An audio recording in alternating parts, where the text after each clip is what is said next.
आइए नमस्कार, जय हिंद दोस्तों। हम धीरज सर फिर से आज आपको ज्ञान संगम चैनल में स्वागत करते हैं। आइए उत्तर प्रदेश से बनने वाले कुछ महत्वपूर्ण प्रश्नों के साथ मिलते हैं। आइए पहला प्रश्न, उत्तर प्रदेश राज्य परिषद में कुल कितने सदस्य हैं? तो कुल सदस्यों की संख्या वर्तमान में कितना है राज्य परिषद में? तो 100। यही विधान परिषद में सदस्यों की संख्या पूछ दिया जाए तो 403 प्लस 1 बराबर 404 सदस्य हैं। ठीक, लोकसभा में 80 सीटें और राज्यसभा में 31 सीटें वर्तमान में उत्तर प्रदेश की हैं। अगला प्रश्न है, उत्तर प्रदेश का भौगोलिक क्षेत्र कितना है? तो उत्तर प्रदेश का भौगोलिक क्षेत्र तो 2,40,928 यानी 2,40,928 वर्ग किलोमीटर है।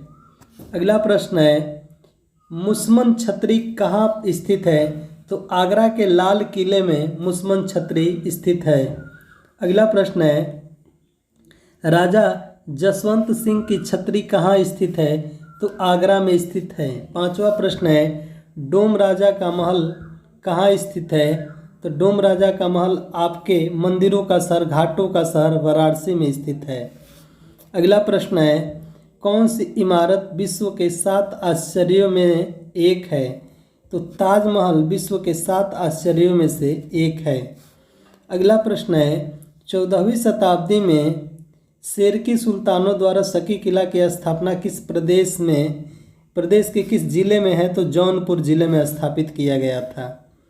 अगला प्रश्न है, उत्तर प्रदेश में स्थित मंगलगढ़ दुर्ग यानी हमीरपुर किस काल में बन गया था? तो चंदेलों का जो शासन काल था उसी काल में बन गया था। अवध अंग्रेजों के अधिकार में कब आया? तो 6 सितंबर 1857 को जो क्रांति हुई थी, 6 सितंबर 1897 में अवध को कुशासन के आधार पर अंग्रेजों ने कब्जा कर लिया। अगला प्रश्न है, सन 1857 में अवध में ब्रिटिश सरकार के खिलाफ हुए विद्रोह में किस अवाका का शासन था? यानी गोरखा का उस समय बहुत वर्चस्व था। अगला प्रश्न है, उत्तर प्रदेश का वर्तमान नाम उत्तर प्रदेश कब पड़ा था? तो 12 जनवरी 1950 को उत्तर प्रदेश का नाम उत्तर प्रदेश पड़ा था। उसके पहले उत्तर प्रदेश का नाम संयुक्त प्रांत था। उत्तर प्रदेश के राज्यपाल वर्तमान में कौन है? तो आनंदीबेन पटेल है। सीएम कौन है? तो योगी आदित्यनाथ क्या है? सीएम है। अगला है, उत्तर प्रदेश में खानवा का प्रसिद्ध युद्ध किसके बीच लड़ा गया था? बाबर और राणा सांगा के बीच खानवा का प्रसिद्ध युद्ध लड़ा गया था। अगला प्रश्न है, शेर शाह के कालिंजर आक्रमण के समय वहां का शासक कौन था? तो कीरत सिंह कालिंजर आक्रमण के समय वहां के शासक थे। अगला प्रश्न है, उत्तर प्रदेश के मेरठ नगर में प्रथम स्वतंत्रता संग्राम का स्टेशन कब हुआ था? तो 10 मई 1897 में मेरठ में स्वतंत्रता संग्राम हुआ था। अगला है, धातु के प्रयोग से मनुष्य किस युग में प्रसन्न होता था? तो ताम्र युग में धातुओं का प्रयोग होने से मनुष्य क्या होता था? प्रसन्न होता था। अगला प्रश्न है, मौर्य वंश का संस्थापक कौन था? तो मौर्य वंश का संस्थापक चंद्रगुप्त मौर्य था। लोक नृत्य राहुला का संबंध उत्तर प्रदेश में निम्नलिखित में से किस एक क्षेत्र में है? तो बुंदेलखंड क्षेत्र में राहुला नृत्य होता है।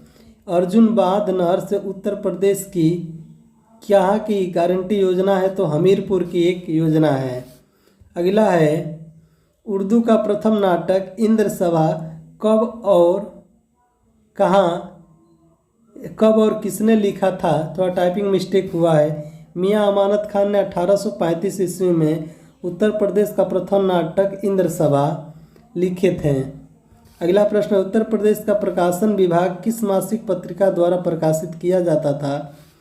तो उस समय उत्तर प्रदेश संदेश भी चलता था, उत्तर मासिक प्रदेश भी चलता था, नया दौर यानी कहा जाए कि उपयुक्त सभी पुस्तकें उस समय चलती थी। आगे उत्तर प्रदेश से कुछ की पॉइंट रखा गया, इसको विशेष आप ध्यान दीजिएगा। देखिए, उत्तर प्रदेश भारत का सबसे आबादी वाला राज्य है, बिल्कुल सही बात है। थोड़ा छोटा कर देते हैं कि सारी चीज़ें आपको एक साथ दिखेगी। उत्तर प्रदेश भारत का सबसे आबादी वाला राज्य है। 2011 की जनगणना के अनुसार उत्तर प्रदेश की जनगणना क्या है, 20 करोड़ से अधिक है। मौजूदा समय में उत्तर प्रदेश में भारतीय जनता पार्टी की सरकार है और योगी आदित्यनाथ का दूसरी बार खाता खुला है। योगी आदित्यनाथ का ही दूसरा कार्यकाल चल रहा है और वे इस साल हुए विधानसभा चुनाव में पूर्ण बहुमत के साथ जीत हासिल किए थे। उत्तर प्रदेश भारत का ही न केवल जनसंख्या में ही बल्कि क्षेत्रफल के दृष्टि से ही उत्तर प्रदेश जनसंख्या के दृष्टि से सबसे बड़ा राज्य और क्षेत्रफल के दृष्टि से चौथा सबसे बड़ा राज्य है। उत्तर प्रदेश अपने इन देशों के साथ सीमा साझा करता है। तो कौन कौन राज्य हैं, कौन कौन देश हैं जिसके साथ उत्तर प्रदेश सीमा साझा करता है? राजस्थान, हरियाणा, हिमाचल प्रदेश 3, दिल्ली 4, उत्तराखंड 5, एक नेपाल एक देश है, इससे सीमा साझा करता है। बिहार, मध्य प्रदेश, छत्तीसगढ़, झारखंड, यानी 8 राज्य, एक केंद्र शासित प्रदेश और एक देश से भी सीमा साझा करता है। अभी यहाँ देखा जाए उत्तर प्रदेश राज्य विधान परिषद में कुल कितना सदस्य हैं, तो 100 सदस्य हैं। अगला प्रश्न इसी का फिर रिवीजन करा दे रहे हैं। उत्तर प्रदेश का भौगोलिक क्षेत्रफल कितना है? ठीक, तो उत्तर प्रदेश का भौगोलिक क्षेत्रफल है 2,40,928 वर्ग किलोमीटर। मुसमन छतरी कहाँ स्थित है? तो अभी आपको बताएं आगरा के किले में। राजा जसवंत सिंह की छतरी कहाँ स्थित है? तो कहाँ स्थित है? आगरा में। डोम राजा का महल कहाँ स्थित है? तो वाराणसी में। कौन सी इमारत विश्व के 7 आश्चर्यों में से एक है? ताजमहल। 14वीं शताब्दी में शेर की सुल्तानों द्वारा सरकी किला की स्थापना प्रदेश में कहाँ किया गया था? तो जौनपुर में किया गया था।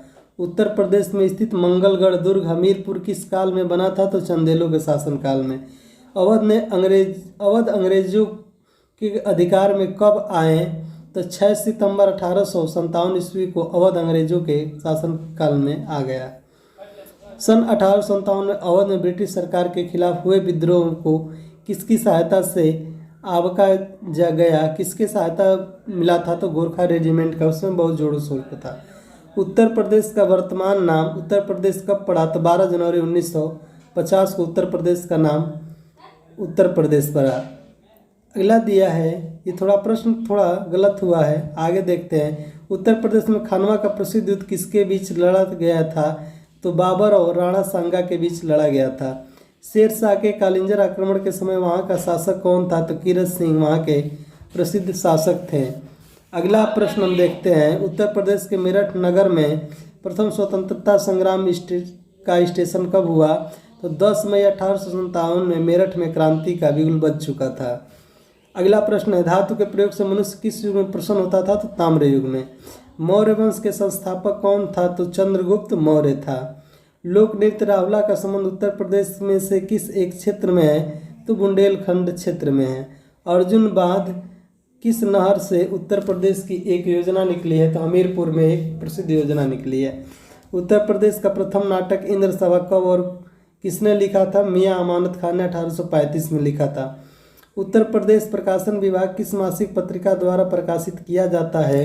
तो उत्तर प्रदेश संदेश के द्वारा भी, उत्तर प्रदेश मासिक प्रदेश भी, नया दौर, ये तीनों पत्रिकाएं चलती थी, यानी कहा जा सकता है उपयुक्त सभी पत्रिकाएं। अगला प्रश्न है, उत्तर प्रदेश में स्वतंत्र रूप से मत्स्य विकास विभाग की स्थापना किसकी अध्यक्षता में और कब की गई? तो डॉक्टर सी सुंदत दराज मत्स्य विकास अधिकारी 1947 में थे, उनके सहायता से की गई। अगला प्रश्न है, बहुत पूछा जाता है ये प्रश्न, फिरोजाबाद किसके उत्पादन के लिए प्रसिद्ध है? तो चूड़िया उत्पादन के लिए। उत्तर प्रदेश में लोकसभा कितनी सीटें हैं? तो लोकसभा की 80 सीटें, राज्यसभा की 31 सीटें, विधानसभा की अगर पूछ दे विधानसभा की कितनी सीटें हैं? 403 प्लस 1 बराबर 404 सीटें हैं। अगला प्रश्न है, धुरिया लोक नृत्य कहाँ का प्रसिद्ध है? तो बुंदेलखंड का प्रसिद्ध है। हिंडाल्को यानी हिंडाल्को कारखाना कहाँ स्थित है? तो रेणुकूट में हिंडाल्को कारखाना स्थित है।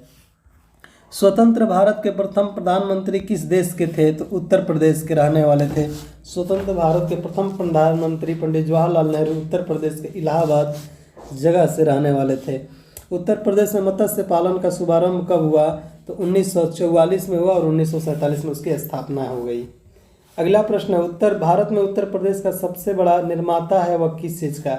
उत्तर प्रदेश सबसे ज़्यादा खाद्यान्न का निर्माण करता है, कहा जाए तो खाद्यान्न में गेहूँ खाद्यान्न का सबसे ज़्यादा निर्यातक है, यानी भोजनालय अनाज का। उत्तर प्रदेश के खिलाड़ी सुरेश राणा किस खेल से जुड़े हुए हैं? तो क्रिकेट से जुड़े हुए हैं। जैन विद्या शोध संस्थान उत्तर प्रदेश के किस नगर में स्थित है? तो लखनऊ नगर में स्थित है। केडी सिंह बाबू स्टेडियम उत्तर प्रदेश के किस नगर में स्थित है? तो लखनऊ में स्थित है। अगला प्रश्न है, उत्तर प्रदेश के खिलाड़ी मोहम्मद कैफ किस खेल से जुड़े हैं? तो क्रिकेट खेल से जुड़े हैं। वो भी कहाँ के रहने वाले हैं? तो प्रयागराज इलाहाबाद के रहने वाले हैं। अगला प्रश्न है, वाराणसी घराने के को गायक का जन्म किसे माना जाता है? तो पंडित बड़े रामदास जी मिश्रण को वाराणसी घराने के गायक का जन्मदाता माना जाता है। उत्तर प्रदेश में वनों के वैज्ञानिक प्रबंधन विषय प्रथम कार्य योजना वन विभाग कब स्थापित किया गया था? तो 1884 में स्थापित किया गया था। उत्तर प्रदेश में सुरक्षित वनों की वन संपदा के उपयोग का अधिकार किसे दिया गया है? तो उत्तर प्रदेश वन निगम को यह अधिकार दिया गया है। उत्तर प्रदेश की किस जनजाति को उपजातियाँ कठरिया, दरोगा और राणा है? तो थारू जनजाति। यह दीपावली को शोक के रूप में मनाने वाली जनजातियाँ है कौन? थारू जनजाति दीपावली को शोक के रूप में मनाती है। अगला प्रश्न है, उत्तर प्रदेश की कौन सी जनजाति बिजनौर जिले के ग्रामीण इलाकों में निवास करती है? तो खरवार बिजनौर जिले में निवास करती है। और साथ ही साथ खरवार नामक जनजाति उत्तर प्रदेश के किस जिले में? तो मिर्ज़ापुर में भी खरवार हैं और बिजनौर जिले में भी खरवार जनजाति निवास करती है। जो आगे देखा जाए, आगे प्रश्नों को देखते हैं तो कि उत्तर प्रदेश के उन्नाव जिले में कौन सा अभयारण्य स्थित है? तो नवाबगंज पक्षी अभयारण्य कहाँ स्थित है? उत्तर प्रदेश के उन्नाव जिले में स्थित है। उष्णकटिबंधीय शुष्क पर्णपाती वनों में से कौन सा वृक्ष नहीं है? तो वर्ष नहीं है। अगला प्रश्न है, उत्तर प्रदेश के मूर्छित और आगरा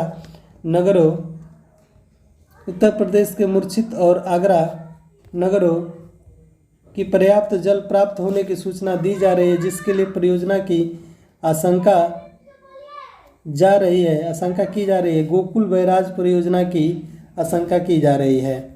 गंडक परियोजना की सिंचाई क्षमता कितनी है? 14.59 मिली हेक्टेयर इसकी क्षमता है। उत्तर प्रदेश की प्रमुख नदी रामगंगा की निगरानी कितनी है? तो 600 किमी है। उत्तर प्रदेश में स्थित टांडादारी झील का निर्माण कैसे हुआ है? तो भूकंप के दरारों से इस झील का निर्माण हुआ है। उत्तर प्रदेश के किस क्षेत्र में तांबा प्राप्त होता है? तो ललितपुर में। सोनराई ललितपुर में जगह का नाम है। इस यहाँ सबसे ज़्यादा क्या प्राप्त होता है? तांबा प्राप्त किया जाता है। अगला, उत्तर प्रदेश में सोना किस क्षेत्र में प्राप्त किया जाता है? तो शारदा राम गंगा नदियों से सोना प्राप्त किया जाता है। निम्नलिखित जोड़ों में से किसमें उत्तर प्रदेश संपूर्ण भारत में अग्रणी है? तो उत्तर प्रदेश में जौ। उत्तर प्रदेश में सबसे ज़्यादा क्या होता है? जौ होता है, गन्ना होता है, गेहूँ होता है, सरसों व्हीट मतलब क्या होता है? गेहूँ, सरसों। इन्हीं सब में क्या है? उत्तर प्रदेश यानी खाद्यान्न के मामले में देखा जाए तो सबसे ज़्यादा क्या होता है? उत्तर प्रदेश में सबसे ज़्यादा खाद्यान्न होता है, इसमें अग्रणी है। फिर हम मिलेंगे अगले नेक्स्ट वीडियो में, तब तक के लिए जय हिंद। राष्ट्रीय हित में शिक्षा बाय धीरज सर।